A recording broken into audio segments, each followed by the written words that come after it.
Title: Whispers of the Canyon.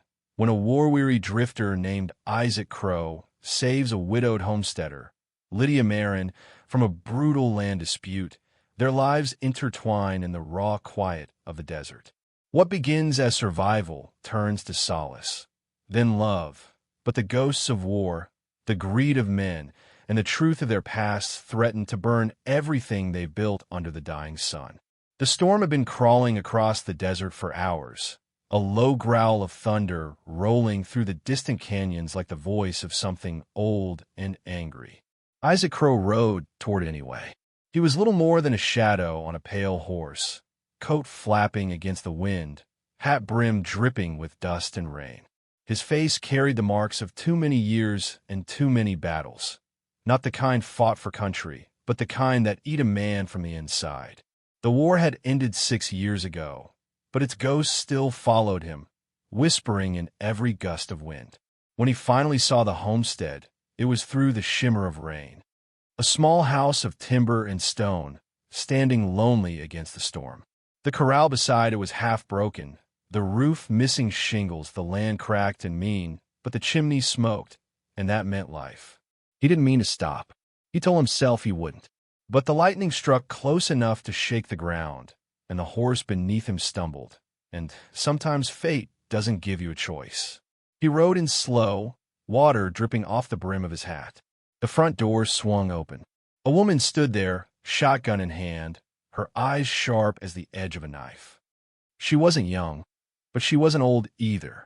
Her face carried the kind of beauty carved by struggle, not vanity. "Keep your distance," she said. Isaac raised a gloved hand. "Ma'am, just need shelter from the storm. I'll be gone by morning." The wind howled between them, rain cutting sideways. She looked at him a moment longer, then lowered the barrel. "Barn's full of hay," she said. "You can bed your horse there. I've got stew on the stove, if you can pay for it." He nodded once. "I can pay." Inside, the house smelled of wood smoke and sage. The stew was thin but hot, and the silence between them was heavy, filled with the sound of rain on the roof. Finally, she spoke. "You passing through?" "I reckon I've been passing through for 6 years," he said quietly. She studied him. "Army. Once. South or north?" He hesitated, then didn't matter much in the end. They got a faint, knowing smile from her. "Name's Lydia Maren. This land was my husband's. He's buried out back by the cottonwood." Isaac nodded. "Sorry for your loss." She shrugged, though her eyes softened. "You get used to loss out here. It's the one thing the land gives freely." Outside, thunder rolled again. Isaac finished his stew and stood. "I'll be on my way come morning. Thank you for the meal. You can stay the night by the fire," she said after a moment. "Storm will flood the trails. You'll break a leg if you try to ride in that." He paused, meeting her gaze. "Appreciate it, ma'am." That night, as the wind screamed and the rain battered the windows, Isaac lay awake by the dying fire. He could hear her moving softly in the next room, the creak of a floorboard, the sigh of a chair. He thought about the husband buried behind the house, and about how some ghosts sleep quieter than others. By morning, the world was mud and silence. The storm had passed, leaving the canyon washed clean and raw. Lydia was already outside when he stepped from the barn. She was fixing the fence, boots in the wet clay, sleeves rolled, determination in every motion. "You're wasting daylight," she said, not looking up. He found himself almost smiling. "You always wake this early?" "Land doesn't wait," she said. "Neither do the men trying to take it." He frowned. "Someone trying to take your land?" She wiped her brow with the back of her hand. "They're the cattle outfit out of Bitter Ridge. Men who think widows shouldn't own anything but grief. They've been cutting my fences, running their stock through here, trying to drive me off." "You told the sheriff?" She laughed once bitterly. "The sheriff's one of them." Isaac watched her a long moment. The sun was rising over the canyon, lighting her hair like fire through dust. She looked small against the land, but unyielding, like the last tree in a burned forest. "Maybe you could use another pair of hands," he said quietly. She looked at him, really looked. "You offering?" He nodded once. "A few days' work till I ride on." She hesitated, then said, "You can start by fixing the corral." Days bled into weeks.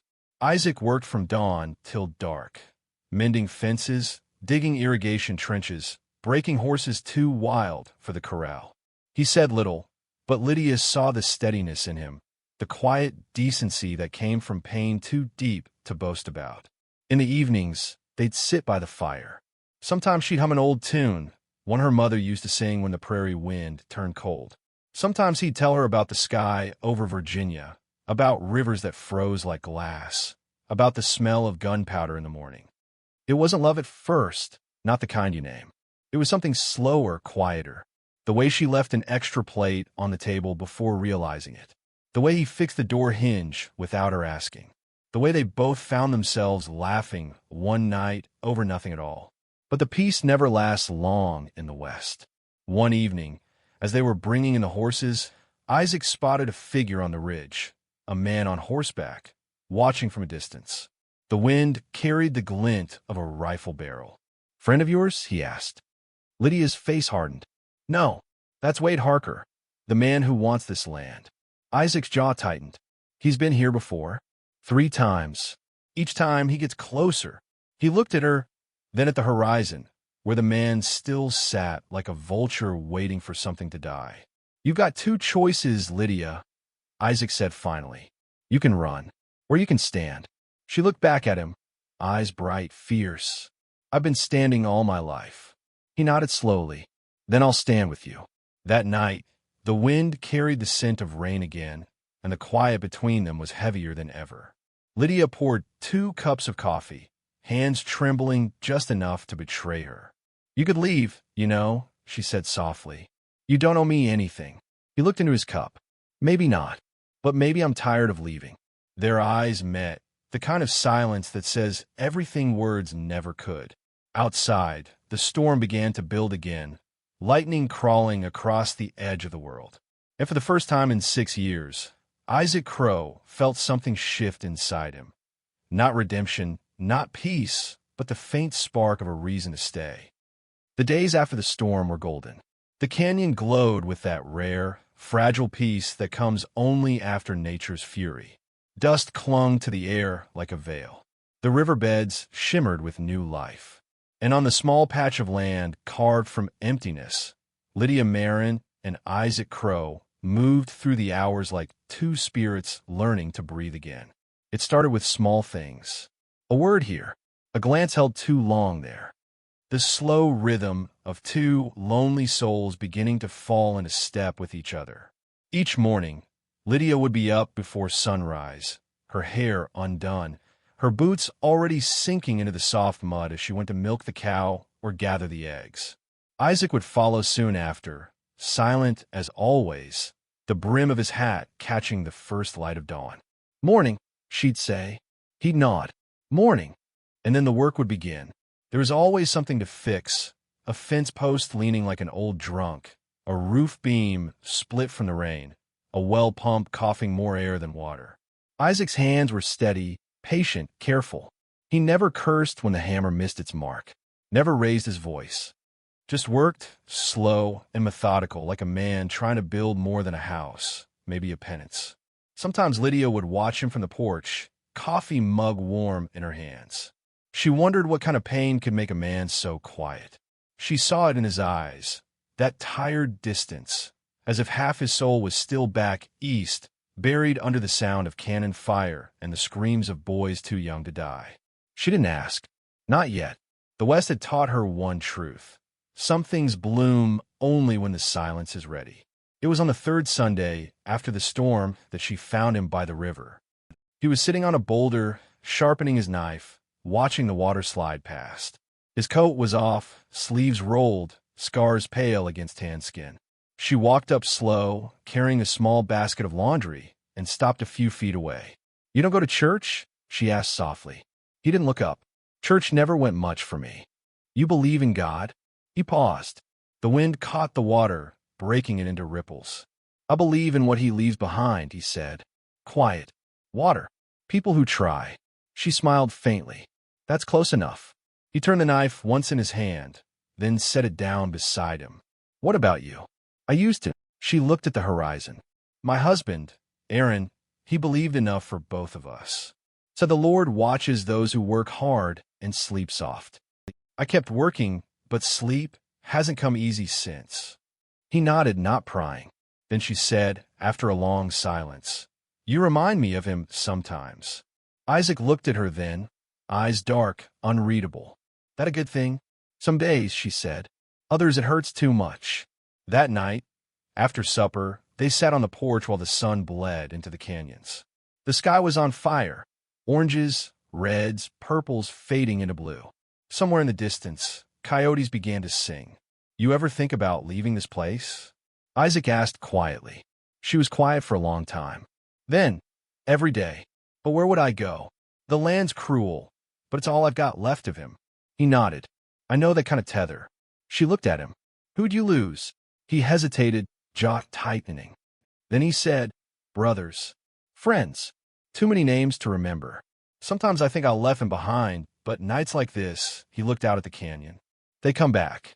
"War." "Yeah." His voice was low, rough. "Shiloh. Cold Harbor. The kind of places men die for dirt." She reached over, laid a hand gently on his arm. It was the first time she'd touched him. "You're not there anymore, Isaac." He met her eyes. "Ain't I?" The air between them grew still, the kind of stillness that hums with danger and longing both. Then she withdrew her hand, and he looked away, and the coyotes filled the silence that followed. The next morning, he found her standing by the grave under the cottonwood tree. The wind caught her skirt, whipping it around her legs. She was holding something, a small tin cross she'd made from scrap metal. "Didn't mean to intrude," he said softly. She shook her head. "You're fine. Just fixing what the wind took." He came closer, studying the grave. The wood marker had weathered gray, the name almost gone. Lydia Maren, 1838 to 1876. 2 years, he murmured. "Feels like 20, she said. "Men like him don't get remembered in books, just in chores left unfinished." Isaac crouched, straightening the cross she'd set. "What happened?" "Raiders," she said simply. "Wanted food. Took more than that." He looked at her. The way her voice didn't shake, the way her eyes did. "You fought back." "I survived." He nodded slowly, respect in his gaze. "Why are you really here, Isaac?" she asked then. He froze. "I've seen the way you watch the horizon," she went on. "The way your hand never strays far from your gun. You're not just a drifter. You're running from something." He didn't lie. "Maybe." She waited. He sighed, rubbing a hand through his hair. "After the war, I rode with a marshal's posse, hunting deserters, killers, men too broken to come home. One of them was my own brother. I caught him near Kansas City." She stared. "What happened?" He looked away. "I turned him in. He didn't make it to trial." Lydia swallowed hard. "And you've been running from that ever since." He nodded once. "There's no distance far enough from blood." That night, she couldn't sleep. She sat by the window, watching the stars flicker between clouds. Somewhere out in the darkness, Isaac's shadow moved near the barn, pacing, haunted, like a man arguing with ghosts. She wanted to go to him, to say something, anything, that might unmake the years behind them both. But the words stayed locked behind her ribs. Instead, she lit a lantern and stepped outside. "Isaac," she said softly. He turned. Moonlight caught his face, the hollow under his eyes, the weariness that never left. "Couldn't sleep?" he asked. "Neither could you." They stood there, inches apart, the night breathing around them. "Finally," she said, "maybe we both deserve to stop running." He looked at her, and something cracked open inside him. "I wouldn't know how." "Then learn," she whispered. The space between them disappeared. It wasn't a kiss of fire or frenzy. It was slow, trembling, full of fear and need. The kind of kiss that comes from two people who have forgotten what warmth feels like. When they pulled apart, the silence that followed was sacred. She smiled faintly. "You'll scare the ghost away if you keep that up." He smiled back, the first true smile she'd seen from him. "Let's give him something to be jealous of." But even as dawn broke, the horizon was not empty. Far off, on the ridge, riders watched through the morning haze, dark shapes against the rising sun. Wade Harker's men, and with them came the sound the desert never forgets, the promise of dust, blood, and the cruel price of mercy. Now the dust is starting to rise on the horizon, the quiet before violence. This is where love is tested under fire, and the desert shows its teeth. The first sign came at dawn, a faint vibration under the earth, like the land itself was warning them. By the time Lydia stepped out to feed the chickens, the sky over the eastern ridge was bleeding red. Not sunrise red, fire red. Isaac was already saddling the horse. His movements were quick, quiet, practiced. "How many?" she asked, her voice steady but low. "6, maybe 7, he said. "Harker's men. They're fanning out along the ridge." Her jaw tightened. "You sure they're not just passing through?" He gave her a look that said, "No one ever just passes through." "Go inside," he said. "Lock the door. Stay low." "I'm not hiding in my own house," she snapped. He stopped, eyes meeting hers, calm, steady, but burning with something fierce. "You don't get it, Lydia. These men don't come to talk. They come to take." "I've been taken from before," she said, her voice rising, sharp as breaking glass. "Not again." For a moment, they stared at each other, two stubborn hearts standing in the wind. Then Isaac sighed, lowering his voice. "Then do as I say, and we might both make it to sundown." By mid-morning, the riders appeared on the ridge, black silhouettes against the sun. Their horses kicked up dust that drifted down like smoke. Wade Harker rode in front, tall in the saddle, clean-shaven, but with the eyes of a man who'd buried mercy long ago. He rode down slow, letting his men spread out behind him, rifles resting across their saddles. Isaac stood waiting at the gate, his revolver holstered but close. Harker smiled as he approached. "Heard you picked up a new hand, Lydia. Must have thought a soldier would scare me off." "She didn't pick me," Isaac said. "I'm just returning a favor." "That right?" Harker's voice was smooth, mocking. "Well, consider this my favor. Pack up and leave. I'll even give you till sunset." Lydia stepped out from the porch then, shotgun in hand. The sight of her stopped Harker's grin cold. "I told you before," she said. "This land's mine. My husband's name is still in the soil, and I'll die before I give it to the likes of you." Harker laughed, low and cruel. "Lady, the land don't care whose name's in it. It only remembers who's strong enough to hold it." Isaac's hand hovered over his revolver. "You best ride out, Harker." Harker's smile returned, slow and dangerous. "You got grit, stranger. Shame you're backing the wrong horse." Then he nodded, and two of his men dismounted, walking toward the corral. Isaac's voice dropped to a growl. "Touch one board, and I'll drop you where you stand." The men hesitated, looking to Harker. Harker nodded again, and that was enough. Isaac drew and fired before the echo of Harker's nod even died. One man dropped in the dust. The second ran for cover. The stillness shattered. Gunfire cracked through the morning like thunder. Horses screamed. Chickens scattered in wild panic. Lydia dove behind the porch post, firing both barrels of her shotgun into the smoke. Isaac moved fast, cutting through the open yard, firing in short bursts, controlled and precise. When the dust cleared, two of Harker's men lay still. Another crawled away, clutching his leg. Harker, from the ridge, stared down at them, anger flashing across his face. Then he spat in the dirt. "This ain't over," he shouted. "You just made yourself a war soldier." He turned his horse and galloped back into the canyon, the survivors following like wolves into shadow. Silence fell heavy. Only the wind and the groan of a wounded horse filled the air. Lydia lowered her shotgun, hands shaking. Isaac walked toward her, his face streaked with dust and sweat. "You hurt?" he asked. She shook her head. "No." He checked his arm, where a bullet had grazed the sleeve. "Nothing worth bleeding over." She looked at the bodies in the dirt. "He'll come back. With more men." "I know. You gonna run?" He looked at her, really looked, his eyes dark and alive. "Not from this." Something broke inside her then. Not fear, not relief, but the quiet collapse of the wall she'd built around her heart. She stepped closer, her breath catching. "Why?" "Because I've been running all my life," he said.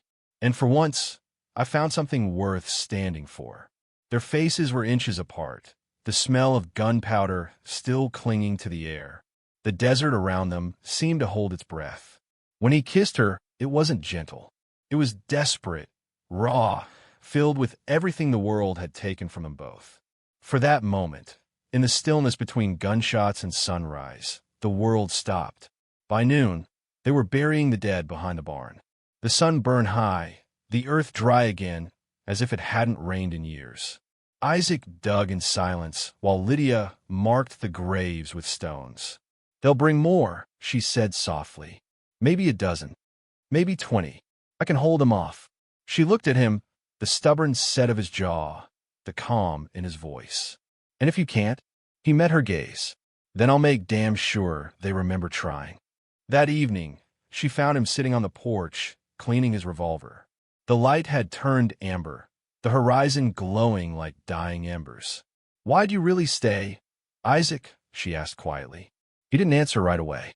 Then he said, "You ever see something beautiful and know it wouldn't last, but you stay anyway?" Her voice trembled.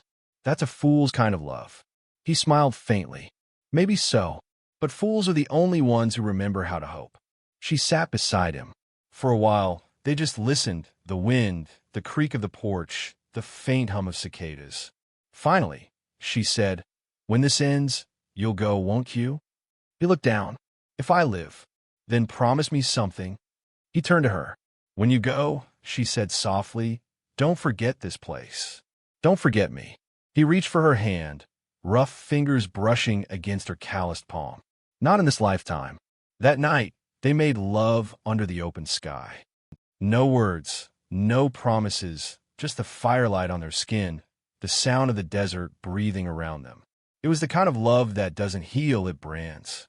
When she fell asleep against him, he stayed awake, watching the horizon. Somewhere out there, he could see the faint flicker of campfires, Harker's men, waiting for dawn. He tightened his arm around her and whispered into her hair, "Let him come." The dawn that followed would not be kind.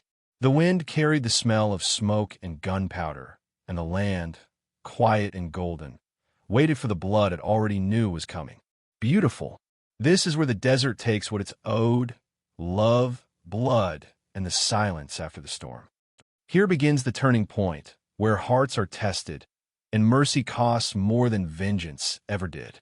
The dawn came painted in red, not the soft kind that promised life, but the kind that felt like a wound. The horizon bled into the clouds, as if the sun itself had been shot. Isaac woke before the light touched the valley. His hand was already on the gun. The air was heavy, that strange stillness that came before bullets began to fly. Lydia stirred beside him, her hair tangled from sleep and ash. She blinked once, saw the look in his eyes, and whispered, "They're here, aren't they?" He nodded. She rose, wrapped the blanket around her shoulders, and stared out the window toward the canyon mouth. Faint movement flickered there, a shimmer of metal, a ripple of dust. "They brought more men this time," she said quietly. "Good," he replied, less to come back for seconds. But his voice lacked the sharpness it used to. It carried something weary. The tone of a man who knew the line between courage and futility had blurred long ago. By the time the first shots cracked, the sun was fully risen. Harker's men moved like wolves, circling the ranch from all sides. Their rifles barked in the distance, sending up spurts of dirt around the corral. Isaac crouched behind the trough, firing in short bursts. Lydia stayed near the barn, loading shells into the shotgun as if she'd done it her whole life. The first two attackers didn't make it far. Isaac's aim was true, too true, but each shot seemed to carve something out of him, leaving him emptier. Harker's voice echoed through the smoke. "Isaac Rowan." It wasn't a shout, more like a sermon carried on the wind. "I know who you are now. Soldier of the 12th Cavalry, deserter, killer of your own men. You think you can hide behind a woman and a patch of dirt." Isaac froze for a second, just a heartbeat, before another bullet ripped past him. Lydia glanced over, eyes wide. "Is it true?" she asked. He didn't answer right away. Then, as the next shell cracked the fence post beside him, he said quietly, "Yes." She blinked, as if the world had tilted. "Why didn't you tell me?" "Because you wouldn't have let me stay." The hurt in her eyes cut deeper than any bullet could. But before she could speak, Harker called again, louder, closer. "Tell you what, soldier, you walk out now, lay down your gun, and I'll let the lady live. You can carry your ghosts back into the desert where they belong." Isaac looked at Lydia. Her jaw was set, tears caught in the dust on her face. "You believe him?" he asked. She shook her head slowly. "I stopped believing in mercy a long time ago." The wind picked up then, carrying the acrid scent of smoke. The barn had been hit, a lantern shattered inside, spilling flame across the hay. "Barn's gone," Isaac muttered. Lydia grabbed a bucket, instinct kicking in, but he caught her arm. "You can't save it." She wrenched free, shouting, "I can damn well try." He followed her anyway, through the gunfire, through the heat, through the smoke thick enough to blind. Together they threw water, their faces slick with sweat and soot, but it was no use. The fire roared higher, swallowing the wooden beams that had stood longer than either of them had lived. When the roof finally collapsed, she dropped to her knees, coughing, watching the flames consume everything she'd built. "It's all gone," she whispered. Isaac knelt beside her, pulling her close, his voice low. Not everything, but even he didn't sound convinced. By midday, the ranch was nothing but smoke and ash. Harker's men had drawn closer, taking the high ground, waiting for the wind to shift before moving in for the kill. Isaac reloaded the revolver, his last 6 bullets.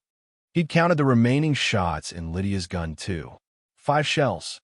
6 for me, he said softly. 5 for you. She met his gaze. "And what then?" "Then we see who runs out first, them or us." Her lip trembled, but she smiled, that same quiet, defiant smile she'd worn the day he met her. "You always had a fool's kind of hope." He grinned faintly. "Guess it's contagious." The battle came slow, almost hesitant. A shot here, a shout there, then chaos. Harker himself rode down the slope, rifle in hand, his men spreading out like shadows behind him. Isaac moved to meet them, firing steady, controlled. Each bullet found its mark, but each cost him something: time, strength, blood. One of Harker's men got close, too close, and swung the butt of his rifle into Isaac's ribs. Isaac staggered, caught the man by the collar, and pulled the trigger point blank. The recoil sent him stumbling into the fence. Blood dripped down his sleeve. "Isaac!" Lydia screamed. "I'm fine," he shouted back, though he wasn't. When he looked up, Harker was already there, on foot, walking through the smoke like some preacher of death. "You could have been a hero," Harker said, leveling his rifle. "But you chose to die for a woman with nothing." Isaac raised his gun, but his hand was shaking. "Maybe," he said, "but at least I'll die for something real." He fired once. The bullet caught Harker in the shoulder. Harker stumbled, but didn't fall. His rifle cracked in return. Isaac felt the shot tear through him, just below the ribs. The world tilted. His gun fell from his hand. Lydia screamed his name, running through the smoke. She caught him before he hit the ground, her hands pressed hard against the wound. "Stay with me," she said, her voice trembling. He smiled weakly. "Looks like I'm out of bullets." She tore off her shawl, pressing it to the wound, tears streaking through the soot on her cheeks. "Don't you dare leave me." "Not now." He coughed, a trace of blood at his lips. "You still got 5 shells left," he whispered. "Make 'em count." "No." She shook her head violently. "I'm not losing you too." He reached up, his hand finding her face, thumb brushing the corner of her mouth. "Lydia, you already saved me." Behind them, Harker staggered closer, clutching his wound. His rifle rose again. Lydia turned, eyes wild, fury and grief colliding inside her. The shotgun roared once, twice, until there was nothing left standing. Then silence. Only the wind moved through the smoke. She stayed beside him until the sun began to set, painting the ashes gold. Isaac's breath came shallow, his hand limp in hers.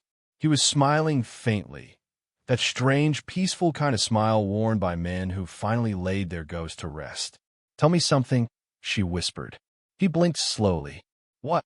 When you found me out there in the dust, what did you see?" He took a long, trembling breath. "Home." Her tears fell onto his chest. "Then stay," she whispered. "Please." But his eyes were already far away, somewhere beyond the horizon. When the last light faded, he was gone. Lydia buried him at the ridge, under the lone mesquite tree overlooking the canyon. She used his own knife to carve his name into a wooden board, Isaac Rowan, and beneath it, one word, home. She stood there for a long while, the wind whipping her hair, the land burning orange beneath the setting sun. Then she turned back toward the ashes of the ranch, and the faint smoke still curling upward like a prayer, too stubborn to die. That night, she sat alone by the dying fire. The revolver rested beside her, one bullet left. She stared at it for a long time, the kind of silence that stretches into forever. Then, with a slow, steady hand, she unloaded it. The bullet fell in her palm, small, cold, harmless. She closed her fist around it, pressed it to her chest, and whispered, "Enough blood." This is where the land softens again, where grief becomes memory, and love lingers in the spaces between wind and silence. Here ends their story, not with a gunshot, but with a whisper. The wind changed after he died. It no longer howled like it used to. It just sighed, slow, gentle, almost kind. The kind of sound that carried both sorrow and peace, as if the desert itself was mourning quietly. Lydia woke each morning before sunrise, the same way she always had. Only now, there was no second cup of coffee on the table, no low hum of a man fixing fence posts, no quiet laughter when the chickens startled at shadows. Only the stillness, only the hollow where his voice used to be. The ranch was gone, burned to its bones, yet she stayed. She pitched a tent by the ridge, beside the grave, under the mesquite tree. It wasn't comfort she sought, it was presence. The simple knowing that he was there, that she wasn't entirely alone beneath the wide, watching sky.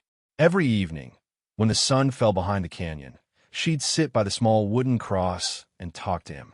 Not like prayer, just conversation. "You'd laugh if you saw the chickens," she'd say softly. "They're nesting in the old water trough again. You told me they would." She'd pause, smile faintly. "You were right about a lot of things, Isaac. Except one. You said I'd heal. You said time had a way of mending things. But time doesn't mend, it remembers. Just quieter." Then she'd sit back, eyes tracing the shape of the stars as they bloomed above the canyon. Sometimes she imagined she could still feel him beside her, warm, quiet, watchful. The first rain came 2 months after his death. It fell softly, almost shyly, over the ashes of the ranch. The ground drank it greedily, like a body starved for forgiveness. Lydia stood barefoot in it, head tilted to the sky, letting the rain run down her face. It washed the soot from her skin, the salt from her eyes. It turned the dust beneath her feet into mud, dark and alive. When the storm passed, she walked to his grave. The rain had dampened the wooden cross, darkened the carved letters of his name. At the base of it, a single sprig of green had broken through the earth. She knelt, her hand trembling as she touched it. A wildflower, small, stubborn, beautiful. "Guess you weren't lying," she whispered. "The land remembers who's strong enough to hold it." That spring, she rebuilt. Not the house, not yet. She started smaller. A lean-to for the horses that had survived. A fence for the garden. A single rocking chair she made from scavenged wood. Each nail, each plank, each turn of the soil was its own kind of prayer, not to God, but to him. The neighbors who'd once feared the Rowan place started coming back. They brought supplies, stories, hands to help mend what the fire had taken. "She's tough, that one," they'd whisper. "Tougher than the land." She'd just smile and keep working, the sun on her back, the sweat running down her neck. By summer, the first stalks of corn had pushed through the earth. The chickens had multiplied. The stream behind the ridge ran clear again. And sometimes at dusk, when the light turned the world gold, she'd hear the faint echo of boots on the porch. Phantom steps, slow and steady. If she turned too quickly, there'd be nothing there. But she'd smile anyway. One evening, a rider came from the south, a young soldier with a letter in his coat.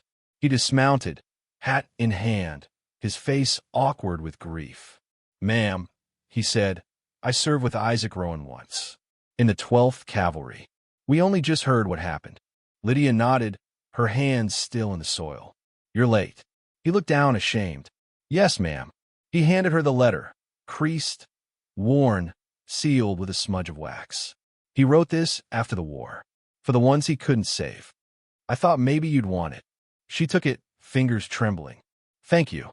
When the boy left, she sat by the fire, staring at the paper for a long time. Then she broke the seal and began to read. "If this finds anyone left alive, tell them I wasn't brave, just tired. Tired of killing, tired of leaving graves behind. If mercy is a sin, then I'll burn for it. But if the world ever gives me a second chance, I'll plant something instead of burying it. And maybe, just maybe, I'll find someone who believes the same." Lydia's tears fell onto the page, blurring the ink. She folded it carefully and tucked it into her coat pocket. That night, she added something new to the wooden cross, a small tin star she'd found among his things. It caught the moonlight just so, shining faintly, as if answering some far-off call. By autumn, the land had transformed. What was once charred earth had turned green again. The corral was rebuilt. The new barn stood proud and red against the horizon. But the house, she never rebuilt it exactly the same. She left a wall open, facing the canyon. Some things, she told the wind, should never be closed off again. Years passed. Her hair turned silver. The lines on her face deepened, not with bitterness, but with the grace of someone who'd lived fully, fiercely. The town grew beyond the ridge. Children would ride up to her gate, asking for stories. "Miss Lydia," they'd say, "is it true you once fought a whole gang with just one man?" She'd smile, rocking in her chair. "Not fought. Survived. There's a difference." "Was he a hero?" they'd ask. She'd look out toward the canyon, the wind stirring the wildflowers that now grew thick around his grave. "No," she'd say softly. "He was human, and that's harder." One night, long after the children had gone and the fire had burned low, she walked out to the ridge one last time. The stars were scattered thick across the sky, so many it felt like you could fall upward into them. She sat beside his grave, knees drawn to her chest. Her voice was just a whisper now, carried easily by the wind. "You once told me you'd die for something real," she murmured. "You did. But what you didn't know, Isaac, is that you live for it too." She leaned back, eyes closing, the desert humming softly around her.